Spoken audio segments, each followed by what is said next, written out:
When you judge others, you judge yourself. The same standards you hold other people up to are ultimately the same standards that you will hold yourself up to in your mind. I'm going to take, for example, the standard of physical attractiveness as an example. So say, for example, you've set up in your mind, as most people do, as I have, as everyone has. We've all been conditioned to subtly put everyone we see on a scale of attractiveness. Within some circles, it's more overt. You'll hear literally people rating people out of 10. Others, it might be just more of a subconscious thing, but ultimately, a lot of us, all of us, as we've been taught, rate people on the physical attractiveness. Now, this is pretty much a real big trap, and I'll explain why now. So, for example, you're walking down the street, you see someone of the same, so say, for example, you're me, I'm a straight man. I see another man, and I think, I know this guy's not as attractive to me as me. And it gives me a little ego boost. I'm like, well, I'm more attractive, therefore my self-worth is slightly higher. Now this, when you break this down, is really problematic, but it's something that we're taught just to feel, you know. It's kind of like almost like dates back to like animal kind of behavior. Like, fuck, I'm a bigger lion, you know. I can get the more female lions.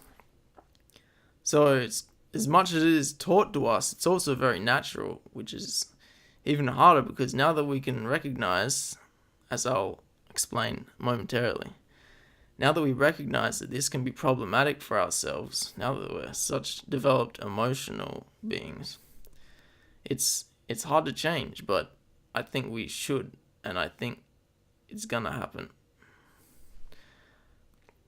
When I hold myself up to that standard, when I see this other guy walking down the street and I think I'm more attractive, I get that little ego boost. But this ego boost has a big cost. It's essentially a trap, like I said earlier. Because if I'm holding that standard up to other people, I'm forever holding in my own mind that standard of, if I'm not attractive, my self-worth goes down. This is not good. If your self-worth depends on anything outside of you, external, this external relates to exactly what this is. It's an external social factor. It's something that's imposed on us. There's no inherent worth in being physically attractive, sexually attractive, any of that. There's no worth in that inherently. There's no worth inherent in many things. But that is one that is rife everywhere today. If we hold the people around us up to that standard, we are holding ourselves up to that standard internally, and essentially we're giving ourselves self-worth which can be easily taken away and which will not actually gratify us in the long term.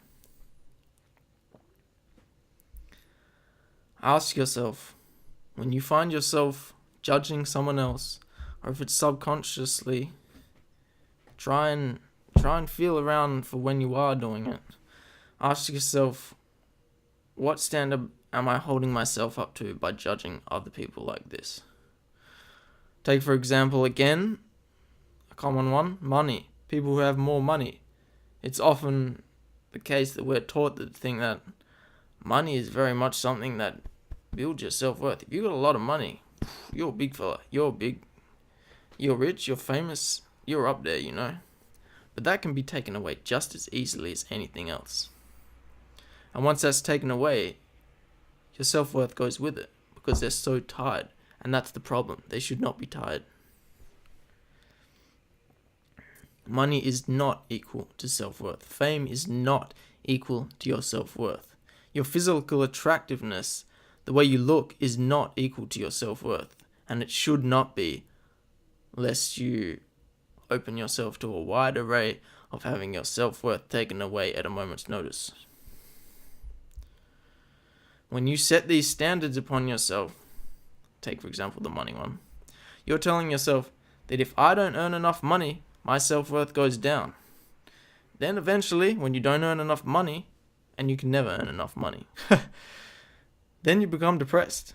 And then you become that person that your old self first judged for not having enough money. And you realize it's a trap. To evolve as a society, we have to move past the big theme, which is it's everywhere, and it's going to be tough, but we are going to do it. We have to move past the theme of getting self-worth from things that are external to us. Money, the way we look, the way we make other people feel even. All of this can be taken away. We need to move to something else. When you judge others, you judge yourself.